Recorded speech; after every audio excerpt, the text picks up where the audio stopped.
माँ का कहना ना मानने वाले बतख के बच्चे। एक छोटे से जंगल में एक नदी हुआ करती थी। नदी में एक बतख और उसके 2 बच्चे रहते थे। कभी कभी बच्चे माँ से दूर जाकर नदी में खेलते थे। हमेशा उनकी माँ उन्हें समझाया करती थी, बच्चों, तुम लोग मुझसे दूर मत जाया करो। पानी बहुत तेज है, कब कौन सा खतरा तुम पर आ जाए पता नहीं। कभी भी कहीं से भी दुश्मन आ सकते हैं, इस चीज का ध्यान रखना। समझ गए ना? किसी अनजान व्यक्ति से दोस्ती मत करना। माँ का कहना मानकर वो हमेशा सतर्क रहते थे। खेल कर वापस सुरक्षित आ जाया करते थे।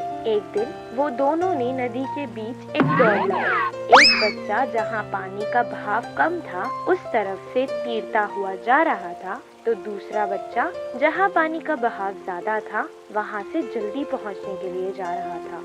मैं अगर इस तरफ से जाऊंगा तो मुझे ज्यादा मेहनत करके तीरने की जरूरत नहीं होगी, क्योंकि पानी के बहाव से ही मैं बहकर चले जाऊंगा और जीत जाऊंगा। उसे फिर माँ की सिखाई हुई बात याद आ गई। जैसे तेज पानी में बहाव होता है, दुश्मन भी आ सकते हैं और बहुत कुछ। थोड़ी देर सोचता रहा।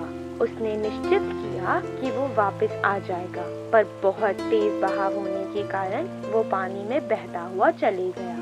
अब उसके दिमाग में आता है, अब मैं बड़ा हो गया हूँ, मुझे इस पानी से डरने की जरूरत नहीं, मैं अपने आप को संभाल सकता हूँ।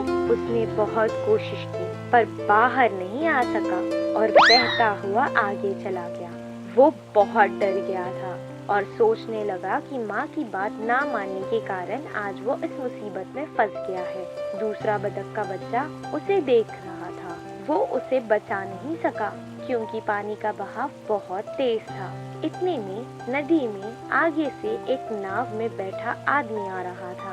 उसने बतख के बच्चे को देखा, उसे बचाया और किनारे पर छोड़कर चला गया।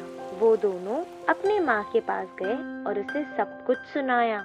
बच्चों पर बीती कठिनाई माँ चिंतित हो गई। उसने इस घटना से सीखा कि हमेशा माँ की बात को मानना चाहिए और तब से वो माँ की हर बात मानने लगा। इसीलिए कहते हैं कि बड़ों का कहना हमेशा मानना चाहिए।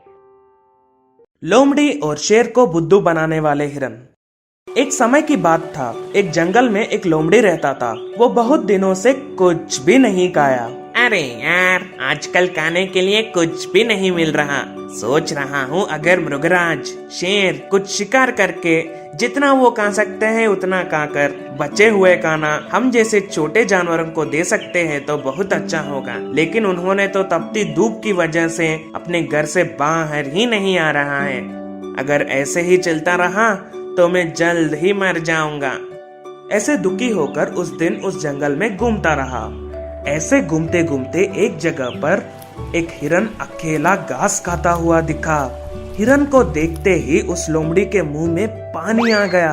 आहा, कितना अच्छा दिन है।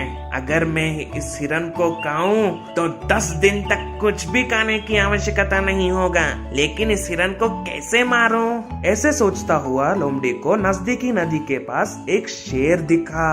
अगर वो शेर उस हिरन को शिकार करके मार दिया तो जितना वो खा सके उतना खाकर बचे हुआ पूरा मांस उसका होगा। ऐसे सोचकर वो लोमड़ी शेर के पास जाकर बहुत विनय के साथ, हे जंगल का राजा, अगर आप इस सेवक को एक मौका देंगे तो मैं आपको एक विषय बताना चाहता हूँ। अगर वो मेरे लिए अच्छा है तो तुरंत ही उस मौका का अच्छा उपयोग करो। शेर ने ऐसा कहा। आपको जो हानिकारक होगा वो मैं जीवन में कभी भी नहीं कर सकता। तुम्हारे बुरी योजनाओं के बारे में तो पूरी जंगल जानते हैं। तुम्हारे बड़े चढ़ाऊ बातों को बंद करके विषय बताओ। यहाँ से थोड़ी सी दूर एक हिरन घास खा रहा है।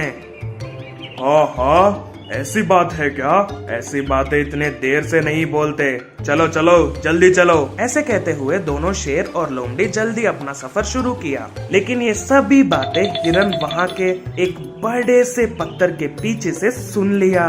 हिरन और शेर बहुत जिज्ञासा के साथ जब तक वो जगह पर आया, वहाँ ना तो हिरन था या कुछ भी जानवर नहीं था। हर तरफ देखा और कहीं भी हिरन नहीं दिखा। ये सब देखते हुए शेर को लोमड़ी पर बहुत गुस्सा आया। क्या लोमड़ी, क्या तुम मुझसे ही खेल रहे हो? लू लगकर मैं नदी के किनारे सो रहा था।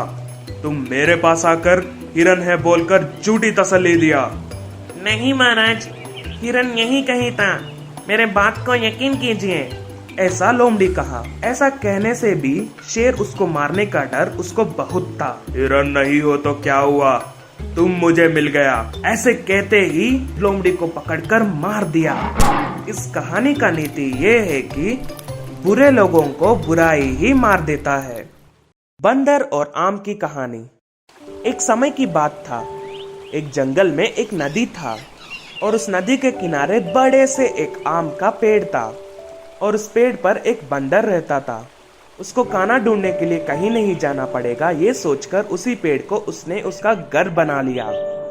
लेकिन कुछ दिनों से नदी के उस किनारे पर एक लोमड़ी आकर पानी पीता था और उसी पानी से अपना पेट भरता था। उस बेचारे लोमड़ी को देखकर बंदर बहुत दुखी हुआ और उसको उस लोमड़ी पर सहानुभूति लगा। एक दिन 2 आम लेकर नदी के उस किनारे जहाँ लोमड़ी पानी पीता है वहाँ गया। दोस्त, तुम रोज उस पानी पीकर अपने पेट भर रहे हो, उसे देखकर मैं सह नहीं पा रहा हूँ, इसलिए तुम्हारे लिए आम लाया हूँ। ये आम खाओ, ये बहुत स्वादिष्ट और मीठा है और तुम्हारा पेट भी भर जाएगा। ऐसा कहकर बंदर ने आम लोमड़ी को दिया। मैं रोज मांस के बिना कुछ भी नहीं खा सकता, ये आम मेरा पेट कैसा भरेगा? ऐसा उस लोमड़ी ने कहा। ऐसा स्वादिष्ट और मीठा आम पूरे जंगल में नहीं मिलेगा, एक बार खाओगे तो तुम नहीं छोड़ोगे। बंदर ने लोमड़ी को जबरदस्ती खिलाया और उस लोमड़ी ने आम को खाया। खाने में तो बहुत अच्छा है, अरे बहुत स्वादिष्ट और मीठा भी है। मैं बहुत दूर से सफर करके आ रहा हूँ और बहुत थक चुका हूँ, एक और फल मिलेगा तो बहुत अच्छा होगा। ऐसा उस लोमड़ी पूछने पर उस बंदर ने खुशी खुशी एक और आम भी उसको दे दिया। उस आम को खाने के बाद उस लोमड़ी ने, ये फल बहुत स्वादिष्ट है, ऐसे फल तुमको रोज खाने के लिए मिल रहा है, तुम बहुत भाग्यवान हो। ऐसा उस बंदर को प्रशंसा दिया। उस दिन से वो दोनों लोमड़ी और बंदर अच्छे दोस्त बन गए और लोमड़ी भी उस दिन से खाने के लिए इधर उधर जाना बंद कर दिया और उन फलों को खाना शुरू किया। अच्छे से अपना पेट भरकर खाना खाकर अपने घर जाता था। यही उसका रोज का काम भी बन गया। एक दिन उसने टोकरी भर आम लेकर एक शेर के पास गया। उस शेर ने कभी भी मांस की बजाय कुछ भी नहीं खाया, लेकिन उस लोमड़ी की बड़े चढ़ाव बातें सुनकर पहली बार बिना मांस के उस आम खाया। कितना स्वादिष्ट खाना है, ये बहुत मीठा है, ऐसे फलों को मैं अपने जीवन में कभी भी नहीं खाया। इस फल को मैं पहली बार खा रहा हूँ, मुझे ही इतना मीठा लग रहा है, तो रोज वो बंदर जो ये फल खा रहा है उसका दिल कितना मीठा होगा। मैं तुम्हारा दोस्त बंदर का दिल खाना चाहता हूँ, उस दिल को लाकर मुझे तोहफा की तरह देना। ऐसा उस लोमड़ी को डराया। एक तरफ बंदर को धोखा नहीं दे सकता, दूसरी तरफ इस शेर को भी ना नहीं कह सकता, कुछ भी तय नहीं कर पाया। ऐसे ही कुछ दिन गुजरे। उस शेर के बातों से डरकर बंदर को धोखा देने का निर्णय लोमड़ी ले लिया और उसके पास गया। क्या हुआ दोस्त, आजकल इस तरह आना ही बंद कर दिया? क्या उस शेर ने आम को खाया? कैसा लगा उसको? ऐसा बहुत जिज्ञासा से पूछा। उसको बहुत अच्छा लगा, उस आम को खाकर वो बहुत खुश हुआ। उसने तुम्हारे भेजे हुए आम के लिए कृतज्ञता करते हुए तुमको उसके घर में भोजन के लिए बुलाया, इसलिए तुम्हें लेने आया हूँ। लोमड़ी के बातों को मानकर बंदर और लोमड़ी ने शेर के पास जाने के लिए अपना सफर शुरू किया। लेकिन रास्ते में लोमड़ी ने सच बता दी कि शेर ने उस बंदर के दिल को खाने के लिए मांगा था। वो सुनते ही बंदर बहुत घबरा जाता है। एक तरफ शेर, दूसरी तरफ लोमड़ी, दोनों शिकार करके मुझे मार देंगे, ऐसा सोचकर इस समस्या से बचने की तरीका सोचता है। तुरंत ही उस बंदर ने हंसते हुए लोमड़ी को, अरे यार, ये बात मुझे पहले ही बता देता, अभी देखो कितना देर हो गया। क्या हुआ? ऐसा लोमड़ी ने पूछा। वो शेर तो मेरा दिल मांग रहा है, मैं तो अपना दिल मेरा पेट पर लटकाया, अभी क्या करे? ऐसा बंदर ने कहा। ठीक है, हम वापस जाकर उस दिल को लेकर आएंगे। ऐसे मुड़कर दोनों पीछे गए। बंदर का योजना काम कर रहा है सोचकर वो खुश होता है। नदी के पास आते ही बंदर एक झपक से उड़कर अपने पेड़ के ऊपर चढ़ जाता है। लोमड़ी को तो सब चालाक समझते हैं, लेकिन तुमको इतनी आसानी से बुद्धू बना सकता हूँ ये मैं कभी नहीं सोचा था। कोई भी अपना दिल को बाहर निकाल कर लटका सकता है क्या? ऐसे करने से कोई जिंदा रहेगा क्या? ये छोटी सी बात भी तुम्हारे दिमाग में नहीं आया? जब तुम भूखे हो मैंने तुम्हें सहाय किया, लेकिन तुम तो मुझे मारना चाहा। तुम कभी भी तुम्हारा चेहरा मुझे मत दिखाओ, चले जाओ यहाँ से। ऐसे बंदर ने उसको चेतावनी दिया।